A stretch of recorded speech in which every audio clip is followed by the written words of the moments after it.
This is Kay, and this is what I have in front of my, this is just some of the stuff, most of the stuff that I got that I'm going to show you today.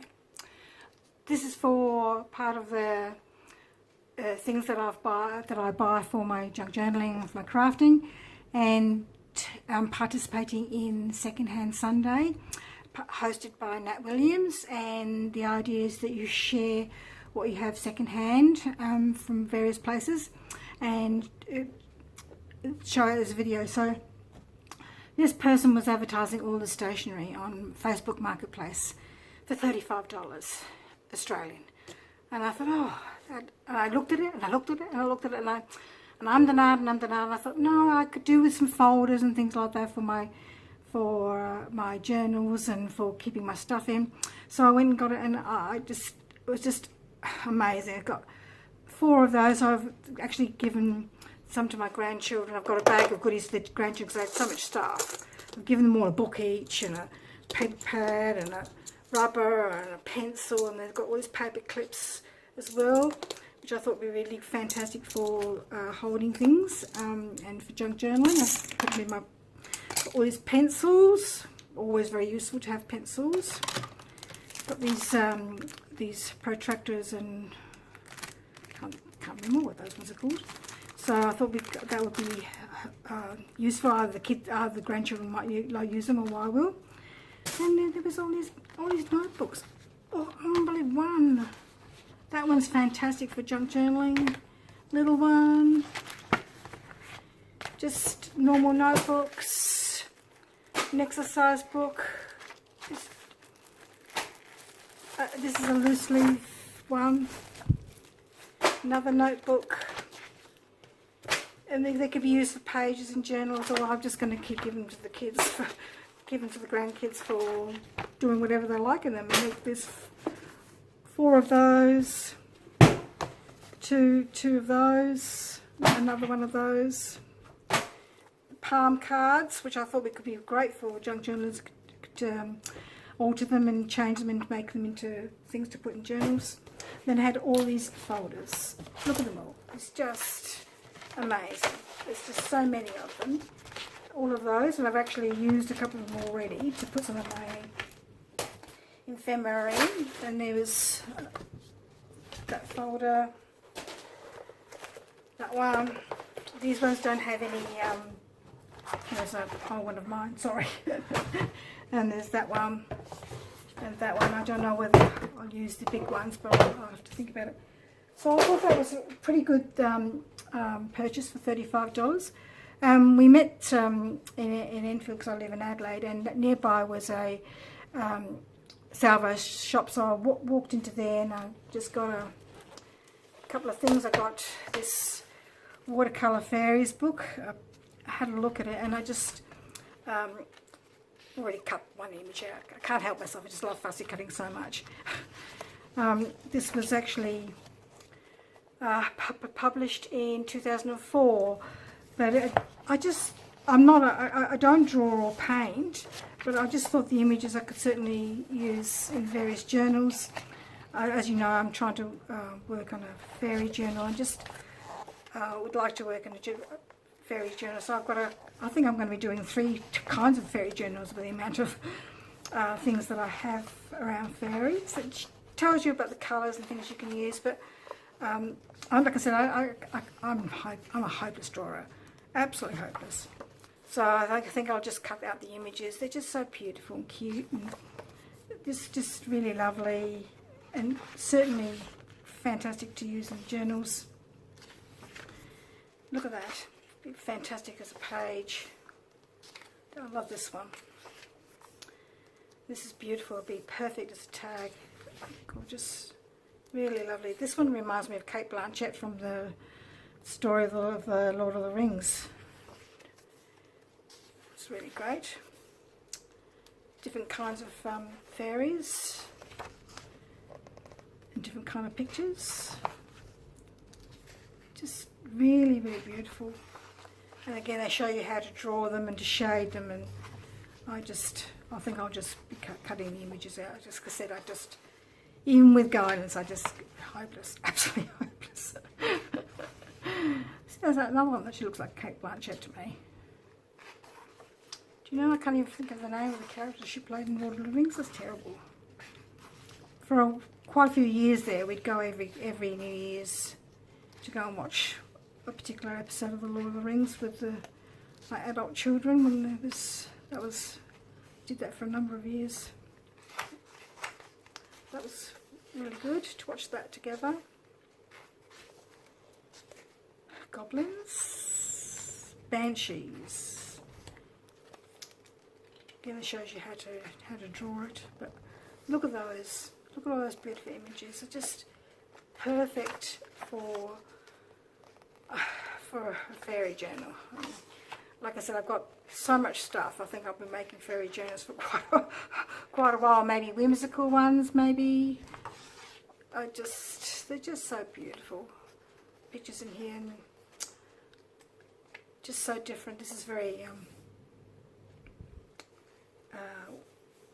lovely, different sort of look about it. That's lovely. Magical trees. My favourite story when I was a child was called The Magic Faraway Tree by Enid Blyton. Show my age now. I still have that book. And that's all that. I thought that was a really lovely, lovely book. And yes, I'm going to probably struggle with cutting out some of those images in there. Then I picked up 3 books of Beatrix Potter, which I won't show you because I'm sure you've all seen loads of pictures of Beatrix Potter. But Beatrix Potter had some lovely illustrations, and she did some really lovely story. In fact, I reckon the story of her life was actually on TV and a film just the other day. And because I've actually seen the film, I didn't really watch it this time around, but I had to have a look. This particular edition, 1996, and this one, Peter Rabbit,